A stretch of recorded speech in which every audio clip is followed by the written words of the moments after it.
ഞങ്ങൾ ഈ പരിപാടി കൊണ്ട് ഉദ്ദേശിച്ചത് ഭൗതികവാദികൾ അല്ലെങ്കിൽ യുക്തിവാദികൾ ധാർമ്മികത എന്നതുകൊണ്ട് എന്താണ് അർത്ഥമാക്കുന്നത് എന്ന് അർത്ഥശങ്കയ്ക്കിടയില്ലാതെ പറഞ്ഞു മനസ്സിലാക്കാനുള്ള ഒരു വേദി എന്ന നിലക്കും അതു സംബന്ധമായി വിശ്വാസികൾക്കിടയിലുള്ള സംശയങ്ങളും അഭിപ്രായങ്ങളും സ്നേഹപൂർവ്വം പങ്കുവെക്കാം എന്ന ഉദ്ദേശത്തോടു കൂടി ആണ് നമ്മളിങ്ങനെ ഒരു പ്രോഗ്രാം അറേഞ്ച് ചെയ്തിട്ടുള്ളത്. ഇതിൽ നമ്മൾ തുടക്കമിടുമ്പോൾ ഇതിൻ്റെ സംഘാടകരായിട്ടുള്ള ആൾക്കാർ പറഞ്ഞതുപോലെ വിചാരിച്ചിരുന്നത് ഇങ്ങനെയല്ല. വളരെ കൃത്യമായിട്ട് രണ്ട് പക്ഷത്തു നിന്നുള്ള അവതരണം നടത്താൻ പ്രഗത്ഭരായ ആളുകളെ നമുക്ക് മറുപക്ഷത്തുനിന്ന് ലഭിക്കും. അങ്ങനെ അവരെയും കൂടെ വെച്ചിട്ട് തുല്യ നിലയിൽ ഒരു സംവാദം എന്ന നിലയിൽ നടത്താമെന്നാണ് ആദ്യം കരുതിയിരുന്നത്. പക്ഷേ പരിപാടിയുടെ അവസാന നിമിഷം ഇന്ന് രാവിലെ ഇവിടെ എത്തുന്നത് വരെയും നമ്മൾ ഉദ്ദേശിച്ച തരത്തിൽ മറുഭാഗത്ത് നിന്നും സംവാദത്തിൽ പങ്കെടുക്കാനുള്ള ആളുകളെ നമുക്ക് ലഭിച്ചില്ല എന്നത് മുൻകൂട്ടി രജിസ്റ്റർ ചെയ്തുകൊണ്ട് പങ്കെടുക്കാൻ ഉത്തരവാദപ്പെട്ട സംഘടനകളുടെയും പ്രതിനിധികളോ അല്ലെങ്കിൽ നേതാക്കന്മാരോ ആയിട്ടുള്ള ആളുകളെയൊന്നും ലഭിച്ചില്ല എന്നതുകൊണ്ട് നമ്മുടെ സംവാദത്തിൻ്റെ രീതി അല്പം മാറ്റിയാണ് ഇവിടെ അവതരിപ്പിച്ചത്. എന്തായാലും വിശ്വനാഥൻ ഡോക്ടറുടെ അവതരണം നിങ്ങൾ കേട്ട് കഴിഞ്ഞു. ധാർമ്മികത എന്നതിനെ സംബന്ധിച്ച് ഭൗതികവാദികൾക്ക് എന്താണ് പറയാനുള്ളത് അതിൻ്റെ രത്ന ചുരുക്കമാണ് ഡോക്ടർ ഇവിടെ അവതരിപ്പിച്ചത്. പലരും ധരിച്ചു വെച്ചിട്ടുള്ളതും പ്രചരിപ്പിക്കുന്നതും ധാർമ്മികതയുമായി ബന്ധപ്പെട്ട വിഷയങ്ങളൊന്നും തന്നെ ശാസ്ത്രത്തിൻ്റെയോ മനുഷ്യൻ്റെ യുക്തിചിന്തയുടെയോ പരിധിയിൽ വരുന്നതേയല്ല. അതൊക്കെ ദൈവം നിശ്ചയിച്ചു എന്നതിനപ്പുറത്തേക്ക് വേറെ ശാസ്ത്രത്തിന് അതിനെക്കുറിച്ച് പഠിക്കാൻ പോലും സാധ്യമല്ല എന്ന രീതിയിലാണ് വിശ്വാസികളുടെ ഭാഗത്തുനിന്ന് ആത്മീയവാദികളുടെ ഭാഗത്തുനിന്ന് ഇതുവരെയും പ്രചരിപ്പിച്ചു പോന്നിരുന്നത്. പക്ഷെ നമ്മൾ ഇതേ വേദിയിൽ നടന്ന 3 വർഷം മുമ്പ് നടന്ന സ്വതന്ത്രലോകം ദേശീയ സെമിനാറിൻ്റെ 1ാമത്തെ സെമിനാറിൽ തന്നെ നമ്മൾ ഈ ധാർമ്മികതയെ സംബന്ധിച്ചുള്ള കാഴ്ചപ്പാട് അവതരിപ്പിച്ചുകൊണ്ട് ഞാൻ തന്നെ ഇതേ വിഷയം അവതരിപ്പിച്ചുകൊണ്ടും മറ്റു പലരും പല വിഷയങ്ങൾ അവതരിപ്പിച്ചുകൊണ്ടും പറഞ്ഞൊരു കാര്യമുണ്ട്. ധാർമ്മികത, മനുഷ്യൻ്റെ ധാർമ്മികത ശാസ്ത്രത്തിന് അപ്രാപ്യമായ ഒരു വിഷയം അല്ല. ശാസ്ത്രത്തിന് മനുഷ്യനെ സംബന്ധിക്കുന്ന നരവംശാസ്ത്രവും മനഃശാസ്ത്രവും ശരീരശാസ്ത്രവും പോലെയൊക്കെ തന്നെ മനുഷ്യൻ്റെ ധാർമ്മികതയെ സംബന്ധിച്ചും ശാസ്ത്രീയമായ വിശകലനങ്ങളും പഠനങ്ങളും ഗവേഷണങ്ങളും നടന്നുകൊണ്ടിരിക്കുന്ന ഒരു കാലത്താണ് നമ്മൾ ജീവിക്കുന്നത്. അത്തരത്തിൽ അടുത്ത കാലത്ത് നടന്ന ചില ഗവേഷണങ്ങളുടെ വിശദാംശങ്ങളാണ് ഡോക്ടറുടെ ക്ലാസ്സിൽ നിങ്ങൾക്ക് ഉദാഹരണങ്ങളായിട്ട് ചൂണ്ടിക്കാണിച്ചു. അതുകൊണ്ട് ആ വിഷയങ്ങളിലേക്കൊന്നും ഞാൻ ദീർഘമായിട്ട് ഇപ്പോൾ പോകുന്നില്ല. ഞാൻ അതിന് അനുബന്ധമായി ഒരു ചെറിയ കാര്യം പറയാൻ ഉദ്ദേശിക്കുന്നത്, ഭൗതികവാദികളുടെ ആത്മീയവാദികളുടെയും അല്ലെങ്കിൽ മതവിശ്വാസികളുടെയും മതവിശ്വാസമില്ലാതെ ജീവിക്കാമെന്ന് പറയുന്ന യുക്തിവാദികളുടെയും പ്രപഞ്ച വീക്ഷണവും അവരുടെ ധാർമ്മികതയും തമ്മിൽ ചെറിയ വ്യത്യാസങ്ങൾ. ആ വ്യത്യാസത്തെക്കുറിച്ചൊരു സൂചന നൽകിക്കൊണ്ട് ഞാൻ എൻ്റെ വിഷയത്തിൻ്റെ മർമ്മത്തിലേക്ക് ഞാൻ അധികം കടക്കുന്നില്ല. കാരണം അതേ വിഷയം ഞാൻ ഇതേ വേദിയിൽ അവതരിപ്പിച്ചിട്ടുണ്ട്. കൂടാതെ ഡോക്ടർ ചൂണ്ടിക്കാണിച്ച ആ സ്പെഷ്യൽ ലക്കം, ധാർമ്മികതയുടെ ഒരു സ്പെഷ്യൽ ലക്കമായിട്ട് ഞങ്ങൾ ഇറക്കിയിട്ടുള്ള യുക്തിയുഗം മാസികയിൽ ഈ വിഷയത്തെ സംബന്ധിച്ച് തന്നെ ഞാനൊരു ലേഖനം എഴുതിയിട്ടുണ്ട്. മറ്റു പലരും ലേഖനങ്ങൾ എഴുതിയിട്ടുണ്ട്. ഞാനതിൽ ഇസ്ലാം മതത്തിൻ്റെ ധാർമ്മികതയെ ഫോക്കസ് ചെയ്തുകൊണ്ട് എഴുതിയിട്ടുള്ള ലേഖനം ഇതിനകത്ത് കിട്ടുന്നുണ്ട്. ഈ മാസികയുടെ ഈ ലക്കത്തിൻ്റെ കോപ്പികൾ അവിടെ നിങ്ങൾക്ക് വാങ്ങാനും കിട്ടും. അതുകൊണ്ട് ഒരു റെഫറൻസ് എന്ന നിലയ്ക്ക് ഇത് വാങ്ങി നിങ്ങൾക്ക് സൂക്ഷിക്കാവുന്നതാണ്. ഇതിൽ ഞങ്ങൾ അന്ന് പറഞ്ഞ പല കാര്യങ്ങൾക്കും ഒരു കാര്യത്തിനും അപ്പുറത്ത് നിന്ന് വ്യക്തമായ ഒരു മറുപടി എവിടെയെങ്കിലും വന്നതായിട്ട് ഞങ്ങൾക്ക് യാതൊരു അറിവും കിട്ടിയിട്ടില്ല. അതുമാത്രമല്ല, പ്രഭാഷണ രൂപത്തിൽ തന്നെ ഇവിടെ ഈ വേദിയിൽ അന്ന് അവതരിപ്പിച്ചതും അതുകൂടാതെ മറ്റു പല സ്ഥലങ്ങളിലും അവതരിപ്പിച്ചതുമായിട്ടുള്ള പ്രഭാഷണങ്ങളുടെ CD-കൾ ലഭ്യമാണ്. അത് യൂട്യൂബിലും ലഭ്യമാണ്, ഇതേ വിഷയം. അതുകൊണ്ട് വളരെ വിശദമായി ആ വിഷയത്തിലേക്ക് പോകേണ്ടതില്ല. ഞാനീ പറഞ്ഞ കാര്യം പറഞ്ഞുകൊണ്ട് വളരെ ചുരുക്കം വാക്കുകൾ പറഞ്ഞുകൊണ്ട് ഞാൻ അവസാനിപ്പിക്കാം. പ്രപഞ്ച വീക്ഷണത്തിലെ ഈ രണ്ടു കൂട്ടരും തമ്മിലുള്ള വ്യത്യാസവും അവരുടെ ധാർമ്മിക ചിന്തയും തമ്മിലുള്ള വ്യത്യാസവും ഒന്ന് സൂചിപ്പിക്കാം. മനുഷ്യൻ പ്രകൃതിയിലെ പദാർത്ഥങ്ങൾ പരിണമിച്ചുണ്ടായ ജൈവ വസ്തു വീണ്ടും സങ്കീർണമായ പരിവർത്തനങ്ങളിലൂടെ, പരിണാമത്തിലൂടെ സങ്കീർണ ഘടനയുള്ള ജീവികളായി മാറി. ആ ജീവിവർഗത്തിലെ അനേക കോടി ജീവിവർഗങ്ങളിലെ ഒരു വളരെ സങ്കീർണ ഘടനയുള്ള ഒരു ജീവി മാത്രമാണ് മനുഷ്യൻ എന്നതാണ് ഭൗതികവാദിയുടെ മനുഷ്യനെ സംബന്ധിച്ചുള്ള വീക്ഷണം. ഈ പ്രപഞ്ചമാണെങ്കിലോ മതങ്ങളും മതഗ്രന്ഥങ്ങളും നമ്മളെ പരിചയപ്പെടുത്തുന്ന പ്രപഞ്ചത്തിൽ നിന്നും വളരെ വ്യത്യസ്തമായ ഒരു പ്രപഞ്ചമാണ് ഇന്ന് നമ്മുടെ മുമ്പിൽ ശാസ്ത്രത്തിൻ്റെ അറിവിൻ്റെ വെളിച്ചത്തിൽ നമ്മുടെ മുമ്പിലുള്ളത്. രണ്ട് പ്രപഞ്ചവും തമ്മിൽ വളരെ വ്യത്യാസമുണ്ട്. മതഗ്രന്ഥങ്ങൾ പരിചയപ്പെടുത്തുന്ന അല്ലെങ്കിൽ മതം പരിചയപ്പെടുത്തുന്ന പ്രപഞ്ചത്തിൽ ഏറ്റവും പ്രധാനപ്പെട്ട വസ്തു തന്നെ മനുഷ്യനാണ്. ആ മനുഷ്യൻ ആവാസത്തിന് വേണ്ടി ഒരുക്കിയിട്ടുള്ള ഭൂമിയാണ് പ്രപഞ്ചത്തിൻ്റെ കേന്ദ്രം. അതുതന്നെയാണ് പ്രപഞ്ചം. ബാക്കിയുള്ളതെല്ലാം ആ ഭൂമിക്കും ആ ഭൂമിയിൽ ജീവിക്കുന്ന മനുഷ്യർക്കും വേണ്ടി സൗകര്യപ്പെടുത്തിയിട്ടുള്ള ഏർപ്പാടുകൾ മാത്രമാണ് മതവാദിയുടെ പ്രപഞ്ച വീക്ഷണത്തിലെ പ്രപഞ്ചം. പക്ഷെ നമ്മളിന്ന് ശാസ്ത്രത്തിൻ്റെ വെളിച്ചത്തിൽ മനസ്സിലാക്കുന്ന പ്രപഞ്ചത്തിൽ ഭൂമി എന്ന് പറയുന്നത് പ്രപഞ്ചത്തിൻ്റെ ഒരു ഭാഗം പോലുമല്ല. പ്രപഞ്ചമുണ്ടാക്കുമ്പോൾ, ഉണ്ടാക്കിയത് ഒരാളല്ല, രൂപപ്പെടുമ്പോൾ അതിൽ നിന്നും പറന്നു പോയിട്ടുള്ള കോസ്മിക് ഡസ്റ്റ് എന്ന് പറയാവുന്ന ഡസ്റ്റ് പാർട്ടിക്കിൾസിലെ പൊടിപടലങ്ങളിലെ ഒരു പൊടി മാത്രമാണ് ഭൂമി എന്നാണ് പ്രപഞ്ചത്തെക്കുറിച്ച് നമ്മളിപ്പോൾ മനസ്സിലാക്കുമ്പോൾ നമുക്ക് മനസ്സിലാക്കാൻ കഴിയുന്നത്. ഞാനതിന് മുമ്പ് ഒരു അവതരണത്തിൽ ഞാനൊരു ചിത്രം കാണിച്ചുകൊണ്ട് പറഞ്ഞിരുന്നു, ഒരു ആശാരി മേശ ഉണ്ടാക്കാൻ വേണ്ടി മരം ഇങ്ങനെ ഈർന്നു മുറിക്കുമ്പോൾ ആ വാളിൽ നിന്ന് തെറിച്ചു പോകുന്ന ഈർച്ചപ്പൊടി ഉണ്ടല്ലോ, ആ ഈർച്ചപ്പൊടിയിലെ ഒരു തരി മാത്രമാണ് ഭൂമിയെങ്കിൽ ആ മേശയാണ് പ്രപഞ്ചം. മേശ ഉണ്ടാക്കുക എന്ന പ്രക്രിയയിൽ ആശാരി ചെയ്തുകൊണ്ടിരിക്കുമ്പോൾ അതിൽ നിന്ന് പറന്നു പോയ പൊടിപടലങ്ങളിൽ ഒരു പൊടി മാത്രമാണ് ഭൂമി. അത്രയേ ഈ പ്രപഞ്ചത്തിൽ ഭൂമിക്ക് സ്ഥാനമുള്ളൂ. അങ്ങനെ വളരെ നിസ്സാരമായ, നെഗ്ലിജിബിൾ, അവഗണനീയമായ ഒരു സ്ഥാനം മാത്രമുള്ള ഒരു ചെറുതരി മാത്രമായ ഭൂമിയിലെ ഒരുപാട് കോടാനകോടി ജീവിവർഗങ്ങളിലെ ഒരു ജീവിവർഗത്തിലെ ഒരു ജീവി മാത്രമാണ് ഞാനും നിങ്ങളും ഉൾക്കൊള്ളുന്ന മനുഷ്യൻ. അങ്ങനെ മനുഷ്യനെ കാണുന്ന ഒരു ഭൗതികവാദിയെ സംബന്ധിച്ചിടത്തോളം ആ ഭൗതികവാദിക്ക് അഹങ്കാരം ഒട്ടുമേയില്ല. എങ്ങനെ അഹങ്കാരം ഉണ്ടാവുക? മനുഷ്യനാണ് പ്രപഞ്ചത്തിലെ ഏറ്റവും പ്രധാനപ്പെട്ട ജീവിയെന്നും ഈ പ്രപഞ്ചം ഉണ്ടാക്കിയിരിക്കുന്നത് തന്നെ മനുഷ്യന് വേണ്ടിയാണെന്നും ഈ ഭൂമി രൂപപ്പെടുത്തിയിരിക്കുന്നത് മനുഷ്യർക്ക് വേണ്ടിയാണെന്നും മറ്റെല്ലാ ജീവികളും ജീവജാലങ്ങളും നക്ഷത്രങ്ങളും സൂര്യനും നക്ഷത്രങ്ങളും മറ്റ് ഗോളങ്ങളും ആകാശങ്ങളും എല്ലാം തന്നെ മനുഷ്യരുടെ ചെറിയ ചെറിയ നിസ്സാരമായ ആവശ്യങ്ങൾക്ക് വേണ്ടി പണിതു വെച്ചിട്ടുള്ളതാണ് എന്നും പറയുന്ന മതം മനുഷ്യനെ അഹങ്കാരിയാക്കുന്നു. മനുഷ്യനാണ് പരമപ്രധാനം എന്ന ചിന്ത മതവാദിക്കാനുള്ളത്. ഒരു ഭൗതികവാദിക്ക് മനുഷ്യൻ വളരെ വളരെ നിസ്സാരമായിട്ടുള്ള ഒരു വസ്തു മാത്രമാണ് എന്ന ബോധമാണുള്ളത്.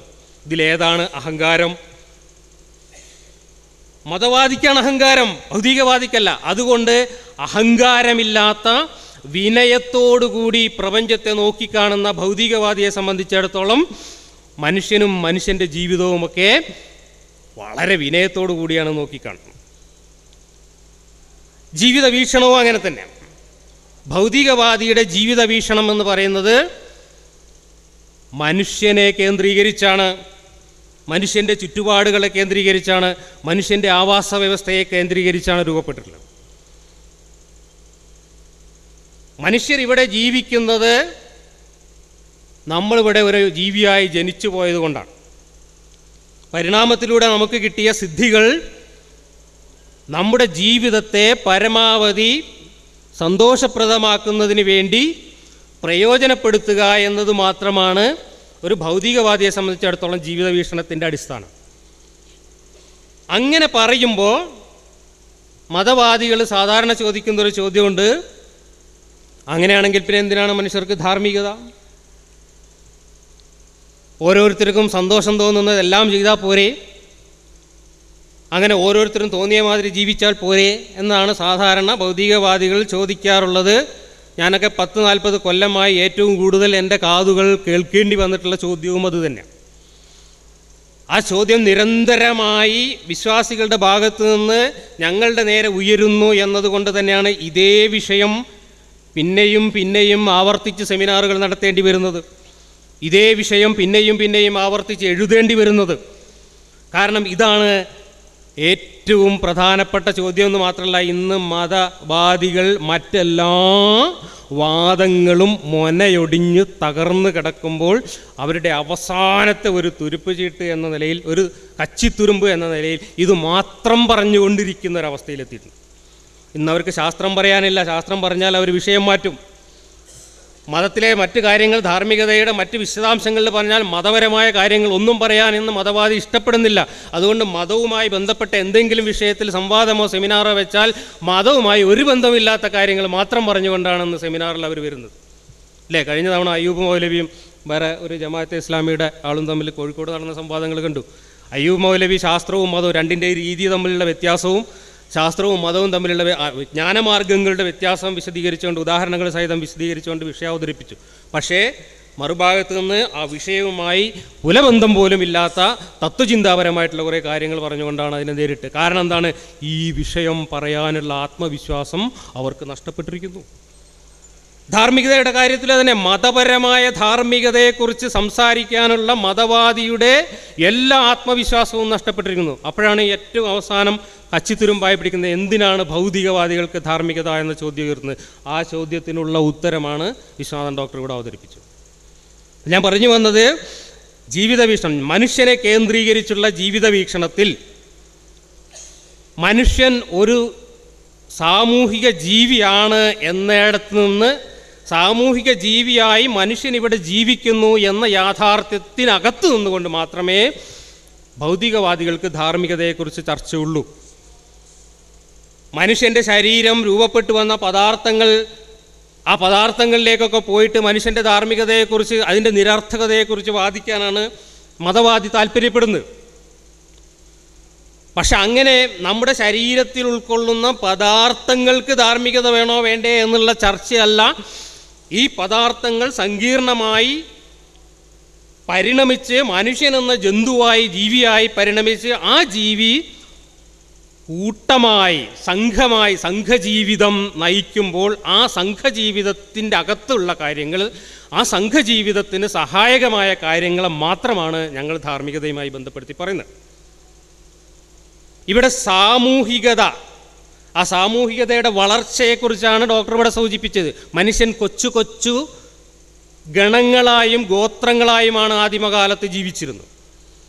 ആ കൊച്ചു കൊച്ചു ഗോത്രങ്ങളായും ഗണങ്ങളായും ജീവിച്ചിരുന്ന കാലത്ത് രൂപപ്പെട്ട മൂല്യങ്ങളാണ് പതുക്കെ പതുക്കെ വികസിച്ചുകൊണ്ട് ഇന്നത്തെ ആധുനിക ധാർമ്മിക മൂല്യമായി ഇന്ന് ലോകത്തിൻ്റെ മുമ്പിലുള്ളത്. ആ ആധുനിക ധാർമ്മിക മൂല്യത്തെ ശരിയാവണ്ണം ഉൾക്കൊള്ളുന്നവർ സമൂഹത്തിൽ വളരെ ചെറിയൊരു ശതമാനമേ ഉള്ളൂ എന്നും, മഹാഭൂരിപക്ഷം ആളുകളും ഇന്നും സാമ്പ്രദായികമായി പഴയ ഗണമൂല്യങ്ങളുടെയും ഗോത്രമൂല്യങ്ങളുടെയും തടവറയിൽ തന്നെ കഴിഞ്ഞുകൂടുകയാണ് എന്നുമാണ് ഡോക്ടറുടെ ക്ലാസ്സിലൂടെ നിങ്ങൾക്ക് മനസ്സിലാക്കാൻ കഴിയും. ഇവിടെ മനുഷ്യൻ്റെ, സാമൂഹ്യ ജീവിയായ മനുഷ്യൻ്റെ നിലനിൽപ്പിനും അതിജീവനത്തിനും സുസ്ഥിതിക്കും സമാധാനപരവും സന്തോഷകരവുമായ ജീവിതത്തിനും ആവശ്യമായിട്ടുള്ള ചില മൂല്യങ്ങളാണ് നമ്മൾ ധാർമ്മിക മൂല്യങ്ങൾ എന്ന രീതിയിൽ ഇന്ന് കാണുന്നത്.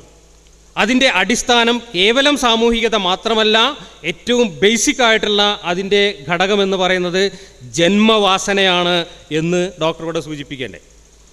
ജന്മവാസനകൾ മാത്രമല്ല, ആ ജന്മവാസനകൾക്കൊപ്പം സാമൂഹിക ജീവിതത്തിൽ നിന്ന് മനുഷ്യൻ അനുഭവങ്ങളിലൂടെ പഠിച്ച കാര്യങ്ങൾ കൂടെ ചേർത്ത് മനുഷ്യർ ക്രമമായി വികസിപ്പിച്ചു കൊണ്ട് വന്നിട്ടുള്ള ഒരു മൂല്യ സംഹിതയാണ് ആധുനിക മനുഷ്യൻ്റെ മൂല്യങ്ങളായിട്ട്, ധാർമ്മിക മൂല്യങ്ങളായിട്ട് നമ്മുടെ മുമ്പിൽ നിലകൊള്ളുന്നത്.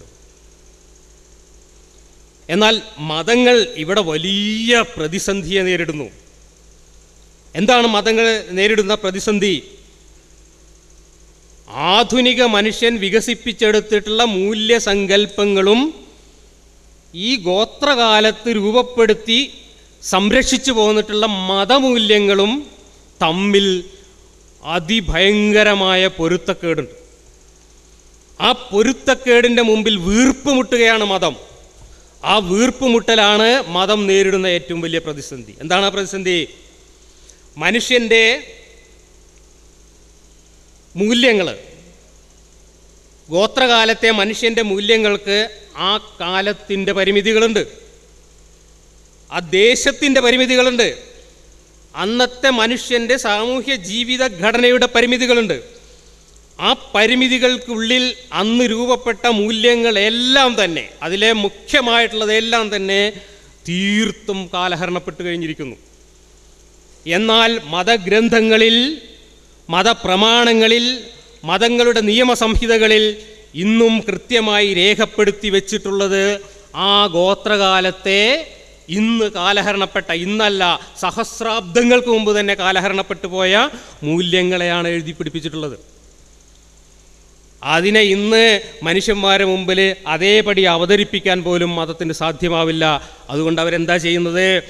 പരമാവധി പുകമറയുണ്ടാക്കിയിട്ട് മൂടി വയ്ക്കുക, അല്ലെങ്കിൽ പ്രമാണങ്ങളെ തന്നെ കണ്ണടച്ച് നിഷേധിക്കുക. അതൊന്നും ഞങ്ങളുടെ മതത്തിലില്ല എന്ന് പറയുക. കാണിച്ചു കൊടുക്കുമ്പോൾ അതൊക്കെ അങ്ങനെ എങ്ങനെയാണ്, അത് അർത്ഥം മാറിയതാണ്, നിങ്ങൾ ശരിക്കും പഠിക്കാനായിട്ടാണ്, നിങ്ങൾ ആനേനെ കണ്ണുവട്ടം കണ്ട പോലെ കണ്ടതുകൊണ്ടാണ് എന്നൊക്കെ പറഞ്ഞിട്ട് ഉരുണ്ടുകളിയുക.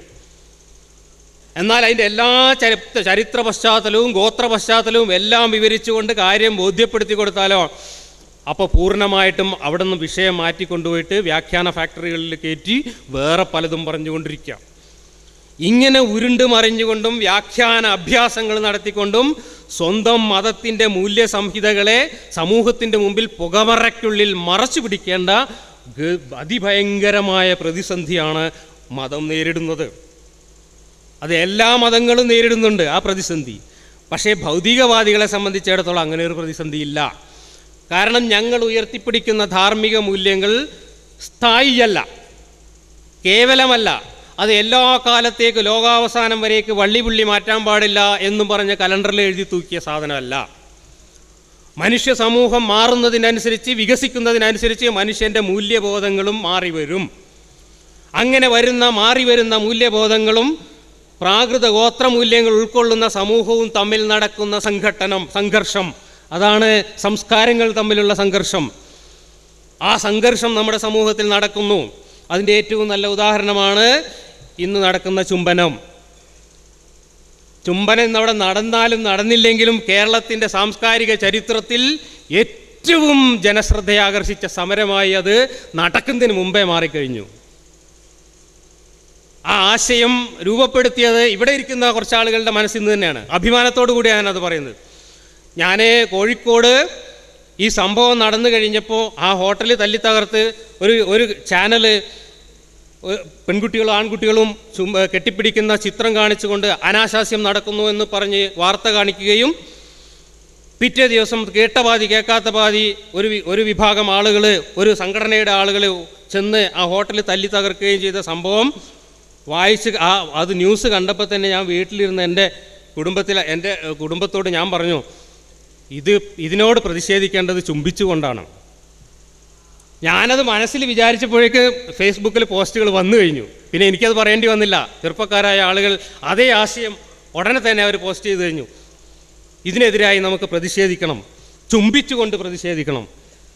അങ്ങനെ ഒരു പോസ്റ്റ് വന്നപ്പോഴേക്ക് തുരുതുരാ ആ പോസ്റ്റിൻ്റെ പിന്നാലെ പോസ്റ്റുകൾ വരുന്നു, ലൈക്കുകൾ വരുന്നു. അതിനുവേണ്ടി മാത്രം കിസ് ഓഫ് ലവ് എന്ന് പറഞ്ഞ ഒരു ഗ്രൂപ്പ് ഉണ്ടാക്കി ഫേസ്ബുക്കിൽ. മിനിഞ്ഞാന്നാണ് ആ ഗ്രൂപ്പ് ഉണ്ടാക്കിയത്. 3 ദിവസം കൊണ്ട് 40,000-ത്തിലധികം ആളുകൾ ആ ഗ്രൂപ്പിൽ ലൈക്ക് ചെയ്ത് വന്നു. അത്ഭുതപ്പെട്ടു പോയി. കേരള സമൂഹമല്ല, കേരളത്തിലെ സാംസ്കാരിക സമൂഹം ഒന്നടങ്കം ഞെട്ടി വിറങ്ങലിച്ചിരിക്കുകയാണ്. ഇവിടുത്തെ പല യുവജന സംഘടനകളും ഒന്നും മിണ്ടാതെ നിന്നു. ചിലരൊക്കെ പതുക്കെ വന്നിട്ട് അനുകൂലിക്കാൻ തുടങ്ങി. ഇവിടുത്തെ രാഷ്ട്രീയ വനിതാ സംഘടനകൾ ഇതുവരെ മിണ്ടിയിട്ടില്ല. മിണ്ടിയതാകെ കമറുന്നീസയും മറ്റേ നൂർബീന റഷീദോ, അത് പിന്നെ നമുക്ക് പറയണ്ടല്ലോ. വേറെ ഒരു രാഷ്ട്രീയ വനിതാ നേതാക്കളും മിണ്ടിയിട്ടില്ല. ഇവിടുത്തെ വലിയ സാംസ്കാരിക നായകന് പതുക്കെയാണ് വരുന്നത്. പുരോഗമന കലാസാഹിത്യ സമൂഹം ഇന്നലെയാണ് മെല്ലെ വന്നിട്ട് അതിനടിച്ചമർത്തുന്നതിനെതിരാണെന്ന് പറഞ്ഞത്. പക്ഷേ യുക്തിവാദികളായിട്ടുള്ള ആളുകൾ ഫേസ്ബുക്കിലെ യുക്തിവാദികളുടെ സ്വതന്ത്ര ചിന്താ ഗ്രൂപ്പിലൊക്കെ അത് ഭയങ്കര ഹിറ്റ് ചർച്ചയായി. ഇന്ന് ഫേസ്ബുക്കും സോഷ്യൽ മീഡിയയും കംപ്ലീറ്റ് ചുംബനം കൊണ്ട് സുനാമി നിറഞ്ഞിരിക്കുക. അതാ ഞാൻ ആ പോസ്റ്റ് ഇടാൻ കാരണം. ഇന്ന് നമ്മളെ സമ്മേളനത്തിന് ആൾ വരില്ല എന്നാണ് ഞാൻ വിചാരിച്ചിരുന്നത്. പിന്നെ ഇന്നലെ ഒരാൾ പറഞ്ഞു നിങ്ങൾ ആൾ വരില്ല എന്ന് പേടിയുണ്ടെങ്കിൽ ചുംബനം ഇവിടെ നടക്കുന്ന ഒന്നാണ് അനൗൺസ് ചെയ്താളി. ഞാൻ പറഞ്ഞു അതിന് ഞങ്ങൾ ടൗൺ ഹാളെ ബുക്ക് ചെയ്തിട്ടുള്ളൂ, അപ്പോൾ പിന്നെ അവിടെ സ്ഥലം മതിയാവാതെ വരും, അതുകൊണ്ട് തൽക്കാലം വേണ്ടാന്ന് തീരുമാനിച്ചതാണ്. അല്ലെങ്കിൽ ഇവിടെ ഈ ആളൊന്നും അല്ല വരിക. ചിലപ്പോൾ അങ്ങനെ സംശയം ഉള്ളതുകൊണ്ടും കുറേ ആൾക്കാർ വന്നിട്ടുണ്ടോ എന്ന് സംശയമുണ്ട്. എന്താ ഈ ചുംബനവും? അവിടെയാണ് ഞാൻ പറഞ്ഞത്, നമ്മൾ ഇത്രയും കാലം പാരമ്പര്യമായി തുടർന്നു പോകുന്ന ഒരു സദാചാര സങ്കല്പവും മാറുന്ന സമൂഹം, പ്രത്യേകിച്ച് യുവതലമുറ, മാറുന്ന യുവതലമുറയുടെ സ്വതന്ത്ര സദാചാര സങ്കല്പവും തമ്മിലുള്ള ഒരു വലിയ സംഘർഷം ഇവിടെ നടക്കുന്നു. ആ സംഘർഷമാണ് ഇന്ന് വലിയ ചർച്ചാ വിഷയമായിട്ട് ഇവിടെ മാറിയിട്ടുള്ളത്. ഇന്നലെ മീഡിയ വൺ ജമാഅത്തെ ഇസ്ലാമിൻ്റെ ചാനലിൽ ഇപ്പം നമ്മളിവിടെ പങ്കെടുക്കാൻ വന്ന ഫർമിസ് ഹാഷിം ഉൾപ്പെടെ പങ്കെടുത്തുകൊണ്ട് ചർച്ച നടന്നു. നമ്മളൊക്കെ പ്രതീക്ഷിച്ചത് മീഡിയ വൺ ജമാഅത്തെ ഇസ്ലാമിൻ്റെ ചാനലാണ് അതിഭയങ്കരമായിട്ട് ഈ ചുംബന സമരത്തെ എതിർക്കുന്ന ഒരു പരിപാടിയായിരിക്കുന്നു. അല്ല, കണ്ടു കഴിഞ്ഞപ്പോൾ അവരും നമ്മളെ കൂടെയാണ്. ഇന്നിപ്പോൾ എൻ്റെ സുഹൃത്ത് നാസറിൻ്റെ ഒരു പോസ്റ്റ് ഇട്ടിരിക്കുന്നത്, ഞാൻ ജമാഅത്തെ ഇസ്ലാമിയിൽ മെമ്പർഷിപ്പ് അപേക്ഷ കൊടുക്കാൻ പോവാന്ന്. ദീർഘകാലം യുക്തിവാദി പ്രവർത്തനം നടത്തുന്ന ഒരാൾ ഇന്ന് ജമാഅത്തെ ഇസ്ലാമിയിൽ മെമ്പർഷിപ്പിന് അപേക്ഷ കൊടുക്കണമെന്ന് പറഞ്ഞ് പോസ്റ്റ് ഇട്ടിരിക്കുന്നു. എന്താ കാര്യം? സമൂഹത്തിൻ്റെ ട്രെൻഡ് മനസ്സിലാവുമ്പോൾ നമ്മുടെ മൂല്യബോധം മാറുകയാണ്. ഈ ജമാഅത്തെ ഇസ്ലാമിക്കാരൻ്റെ മൂല്യബോധം മാറിയതിൻ്റെ ഒരു ചരിത്രം, ഒരു 25 കൊല്ലത്തെ ജമാഅത്തെ ഇസ്ലാമിയുടെ ചരിത്രം ഞാൻ 10-25 കൊല്ലമായിട്ട് അല്ലെങ്കിൽ 10-40 കൊല്ലമായിട്ട് ഏറ്റവും ശ്രദ്ധയോടെ നിരീക്ഷിക്കുന്ന ഒരു പ്രസ്ഥാനമാണ് ജമാഅത്തെ ഇസ്ലാം. മൗദൂദിയുടെ ജമാഅത്തെ ഇസ്ലാമിയാണ് ഞാൻ പരിചയപ്പെട്ടുള്ളത്. കുത്തുബാത്ത് വായിച്ചിട്ടും മൗദൂദിയുടെയും യൂസഫുൽ കർലാവിയുടെയും ഫത്വകൾ വായിച്ചിട്ടും ജമാഅത്തെ ഇസ്ലാമിയുടെ പഴയ പ്രബോധന ലക്കങ്ങൾ വായിച്ചിട്ടുമാണ് ഞാൻ ജമാഅത്തെ ഇസ്ലാമി എന്ന ഇസ്ലാമിക സംഘടനയെ മനസ്സിലാക്കി വെച്ചിട്ടുള്ളത്. പക്ഷേ പുതിയ തലമുറ സോളിഡാരിറ്റിയെ നോക്കിയിട്ടാണ് ജമാഅത്തെ ഇസ്ലാമിയെ മനസ്സിലാക്കുന്നത്. ഈ സോളിഡാരിറ്റിയും മൗദൂദിയുടെ ജമാഅത്തെ ഇസ്ലാമിയും തമ്മിലുള്ള അന്തരം ഒന്ന് മനസ്സിലാക്കുക. അതൊരു 25 കൊല്ലം കൊണ്ട് ഒരു മതസംഘടനയ്ക്ക് വന്നിട്ടുള്ള മൂല്യ മാറ്റമാണ്. ആ മാറ്റം മാത്രം പരിശോധിച്ചാൽ ഞാൻ ഈ പറഞ്ഞ എല്ലാ സംഗതികൾക്കും വേറൊരു ഉദാഹരണത്തിലേക്ക് നിങ്ങൾ പോകണ്ട. ചിത്രം വരയ്ക്കുന്നത് ഹറാമായിരുന്നവർ TV ചാനൽ തുടങ്ങി. സിനിമ കാണുന്നത് ഹറാമായിരുന്നവർ ഫിലിം ഫെസ്റ്റിവലുകൾ തുടങ്ങി. സ്ത്രീകളുടെ ശരീരം, മുഖം പോലും ചുണ്ടുപോലും പുറത്ത് കാണാൻ പാടില്ല എന്ന് പറഞ്ഞ് പർദ എന്ന പുസ്തകം പ്രചരിപ്പിച്ച ജമാഅത്തെ ഇസ്ലാമിക്കാരൻ അവരുടെ പത്രത്തിലും അവരുടെ ചാനലുകളിലും സ്ത്രീകളുടെ ശരീരം മുഴുവൻ പ്രദർശിപ്പിച്ചുകൊണ്ട് പരസ്യങ്ങൾ കൊടുക്കുന്നതിന് യാതൊരു ഉളുപ്പുമില്ലാതായി. അങ്ങനെ എന്തൊക്കെയാണോ അവർക്ക് ഹറാമായിരുന്നത് ആ ഹറാമുകളെല്ലാം ഇന്ന് കച്ചവടം ചെയ്യുന്നവരായിട്ട് അവർ മാറി. എന്താണ്? കേരളത്തിൽ മാത്രമാണ് ഇവർക്ക് ഈ പരിണാമം ഉണ്ടായത്. ഞാൻ പരിണാമ സിദ്ധാന്തം പഠിപ്പിക്കാൻ നല്ലൊരു ഉദാഹരണമാണ് ജമാഅത്തെ ഇസ്ലാമി. കാരണം എങ്ങനെയാണ് ഒരു ജീവി, ഒരു സ്പീഷീസിൽപ്പെട്ട ഒരു ജീവി 2 പ്രദേശങ്ങളിലായി അകപ്പെട്ടു കഴിഞ്ഞാൽ ആ പ്രദേശത്തെ ആവാസ വ്യവസ്ഥകളുടെ വ്യത്യാസമനുസരിച്ച് 2 ജീവികളായി എങ്ങനെ പരിണമിക്കുന്നു എന്നതിൻ്റെ ഏറ്റവും നല്ല ഉദാഹരണമാണ് ജമാഅത്തെ ഇസ്ലാമി. ജമാഅത്തെ ഇസ്ലാമി അഫ്ഗാനിസ്ഥാനിൽ പരിണമിച്ചുണ്ടായ സാധനമാണ് താലിബാൻ. ജമാഅത്തെ ഇസ്ലാമി കാശ്മീരിലും പാകിസ്ഥാനിലും ബംഗ്ലാദേശിലും പരിണമിച്ചുണ്ടായ സാധനമാണ് അൽ ഖ്വയ്ദ, ജയ്ഷെ മുഹമ്മദ്, താലിബാൻ തുടങ്ങിയിട്ടുള്ള സാധനങ്ങൾ.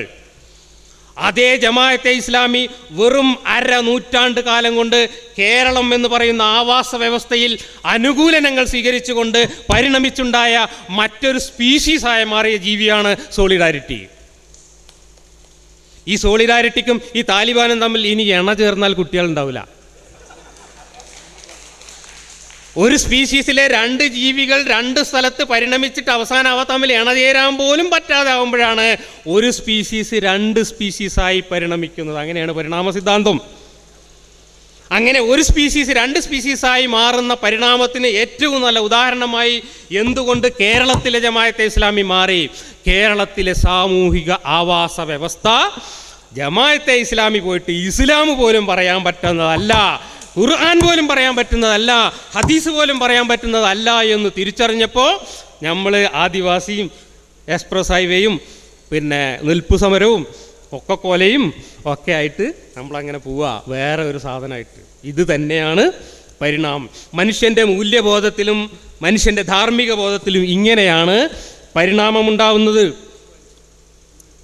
ഇന്നത്തെ കേരളവും ഇന്ന് കഴിഞ്ഞാലുള്ള കേരളവും രണ്ട് കേരളമാണെന്ന് ഞാൻ മനസ്സിലാക്കുന്നത്. സഹോദരൻ അയ്യപ്പൻ 1917 ഒരു പൊലേനെ വിളിച്ച് 2 ഈഴവരെയും വിളിച്ചിട്ട് ചോറ് കൊടുത്തപ്പോൾ അതൊരു നിസ്സാര സംഭവമായിരുന്നു. ആളുകൾ കളിയാക്കിയിരുന്നു, സഹോദരൻ അയ്യപ്പനെ കളിയാക്കിയിരുന്നു, പൊലേൻ അയ്യപ്പൻ എന്ന് പറഞ്ഞിട്ട്. പക്ഷെ അത് മിശ്രഭോജനം എന്ന ആ ഒരു സംഭവം കേരളത്തിൻ്റെ സാംസ്കാരിക ചരിത്രത്തിൽ പിന്നീട് ഒരു വെള്ളിരേഖയായി എഴുതപ്പെട്ടു. ഇന്ന് മിശ്രഭോജനത്തിൻ്റെ പ്രസക്തി പോലും നമ്മളെ ചെറുപ്പക്കാർക്കല്ല, നമുക്ക് പോലും അറിയില്ല. ഇന്ന് നമ്മൾ ഭക്ഷണം കഴിക്കുമ്പോൾ ആരെങ്കിലും അപ്പുറത്ത് ആരായിരിക്കണത്, തീയനാണോ പൊലേനാണോ ബ്രാഹ്മണനാണോ മുസ്ലിമാണോ നോക്കാറില്ലല്ലോ. പക്ഷെ അന്ന് അതല്ല. അന്ന് ചരിത്രത്തിൽ ആദ്യമായിട്ടാണ് പൊലേനും തീയനും ഈ രണ്ടും മനുഷ്യന്മാരല്ല എന്ന് പറഞ്ഞ് തള്ളിയ, സാധുർവർണ്ണയത്തിന് പുറത്തേക്ക് തള്ളിയ അധകൃതനും പഞ്ചമൻ അധകൃതൻ എന്ന് പറഞ്ഞ് തള്ളിയ 2 വിഭാഗങ്ങളാണ്. ആ പിന്നോക്കം നിൽക്കുന്ന 2 വിഭാഗങ്ങൾക്കിടയിലുള്ള ഉച്ചനീചത്വത്തിനെതിരായിട്ടാണ് അയ്യപ്പൻ മാഷ് ഈ സ്വന്തം വീട്ടിൻ്റെ തിണ്ണയിൽ ചോറ് വിളമ്പിക്കൊണ്ട് ഈ സമരം നടത്തിയത്. ആ സമരം അന്ന് കാണാനാകെ 4 ആളെ ഉണ്ടായിരുന്നുള്ളൂ. ചർച്ച ചെയ്യാനും ഒരുപക്ഷെ കുറച്ച് ആളുകളെ ഉണ്ടായിരുന്നുള്ളൂ. പിന്നെ അങ്ങനെ അതിനെപ്പറ്റിയൊക്കെ ആളുകൾ എഴുതി ഊതി വീർപ്പിച്ച് ചരിത്രത്തിൻ്റെ ഭാഗമാക്കിയെടുത്തതാണ്. പക്ഷേ ചുംബന സമരം അങ്ങനെയല്ല. ചുംബനം എന്ന് പറഞ്ഞപ്പോഴേക്ക് തന്നെ കേരളത്തിലെ 3.5 കോടി ആളുകളും അതറിഞ്ഞു. ഒരു മാസമായിട്ട് അവിടെ നിൽപ്പ് സമരം നടക്കുന്നുണ്ട്. ആരെങ്കിലും അറിഞ്ഞിട്ടുണ്ടോ? അവർ നിൽക്കന്നെ. നമ്മൾ നിപ്പ് സമരമാണ് പറഞ്ഞിരുന്നെങ്കിൽ, അല്ലെങ്കിൽ കുത്തിയിരിപ്പ് ധർണയാണ് പറഞ്ഞിരുന്നെങ്കിൽ ആരും അറിയില്ലായിരുന്നു. ചുംബനം എന്ന് പറഞ്ഞപ്പോഴേക്ക് ലോകം മുഴുവൻ അറിഞ്ഞു, ഞെട്ടിത്തരിച്ചു, ചർച്ചയായി, സംവാദങ്ങളായി, തെറിവിളികളായി. അവസാനം തെറി വിളിക്കാൻ വന്നവർ പോലും ആത്മവിശ്വാസം നഷ്ടപ്പെട്ട് പതുങ്ങിയിരിക്കുകയാണ്. ഇപ്പോൾ ഉണ്ടാൻ വയ്യാത്ത അവസ്ഥയിലെത്തിയിരിക്കുന്നു. എന്താ കാര്യം? ഇതിന് ഇത്രയധികം ജനപിന്തുണ കിട്ടുമെന്ന് ഇവർ വിചാരിച്ചിരുന്നില്ല. നമ്മളൊന്നും വിചാരിച്ചില്ല. അപ്പം ജനങ്ങളുടെ മനസ്സിൽ ധാർമ്മിക മൂല്യങ്ങളെക്കുറിച്ചൊക്കെയുള്ള ചിന്തകൾ മാറി വരുന്നു എന്നതിൻ്റെ ഉദാഹരണമാണ് പറഞ്ഞത്. എന്താണ് ഇവിടെയുള്ള പ്രശ്നം ഡോക്ടർ സമഗ്രമായിട്ട് പറഞ്ഞു കഴിഞ്ഞു. ആധുനിക മനുഷ്യൻ്റെ ധാർമ്മിക സങ്കല്പം വ്യക്തിയെ അടിസ്ഥാനപ്പെടുത്തിയാണ്. വ്യക്തിക്ക് പരമാവധി സ്വാതന്ത്ര്യവും അവകാശങ്ങളും അംഗീകരിച്ച് കൊടുത്തുകൊണ്ട് സമൂഹത്തിൻ്റെ നിലനിൽപ്പിന് ഏറ്റവും അനിവാര്യമായിട്ടുള്ള കാര്യങ്ങളിൽ മാത്രം നിയന്ത്രണങ്ങൾ ഏർപ്പെടുത്തുക എന്നതാണ് ആധുനിക സാമൂഹ്യ ധാർമ്മിക സങ്കല്പത്തിൻ്റെ ബേസ്. പക്ഷെ ഗോത്രകാലത്ത് അങ്ങനെയല്ല. ഗോത്രകാലത്ത് വ്യക്തികൾക്ക് യാതൊരു പ്രാധാന്യവുമില്ല. ഗോത്രത്തിനാണ് പ്രാധാന്യം, ഗോത്രത്തിൻ്റെ നിലനിൽപ്പിനാണ് പ്രാധാന്യം, ഗോത്രത്തലവിനാണ് അധികാരം. ഗോത്രത്തലവൻ്റെ അധികാരത്തിന് കീഴിൽ അനുസരണയുള്ളവരായി കഴിഞ്ഞുകൊള്ളുക, ഗോത്ര നിയമം, ഗോത്രചട്ടങ്ങൾ ലംഘിക്കുന്നവനെ കൊന്നുകളയുക. അതായിരുന്നു ഗോത്രകാലത്തെ സദാചാരം. ആ സദാചാരമാണ് നമ്മുടെ ഖുർആനിലും ബൈബിളിലും അതുപോലുള്ള മതഗ്രന്ഥങ്ങളിലൊക്കെ എഴുതി വച്ചിട്ടുള്ളത്. അതാണ് മുർത്തത്തിനെ കൊല്ലുക എന്ന് പറഞ്ഞതിൻ്റെ അർത്ഥം. ഗോത്രം വിട്ടുപോകണവനെ കൊല്ലുക. ആ ഗോത്രമൂല്യങ്ങൾ ഇന്നും നിലനിൽക്കുന്നു. നമ്മുടെ രാഷ്ട്രീയ പാർട്ടികളിൽ പോലും നിലനിൽക്കുന്നു. പുരോഗമനവും ഭൗതികവാദവും പറയുന്ന രാഷ്ട്രീയക്കാർ പോലും ഗോത്രം വിട്ടുപോകുന്നവനെ വെട്ടിക്കൊല്ലുന്നു. അതിൻ്റെ ബേസ് എന്താണ്? ഈ ഗോത്രകാലത്ത് മനുഷ്യൻ്റെ തലച്ചോറിൽ എഴുതപ്പെട്ട ഈ മൂല്യസങ്കല്പമാണ്, ഗോത്രബോധമാണ്. അതിവിടെ ഡോക്ടർ വിശദമായിട്ട് പറഞ്ഞു കഴിഞ്ഞു. എന്നാൽ ഇന്ന്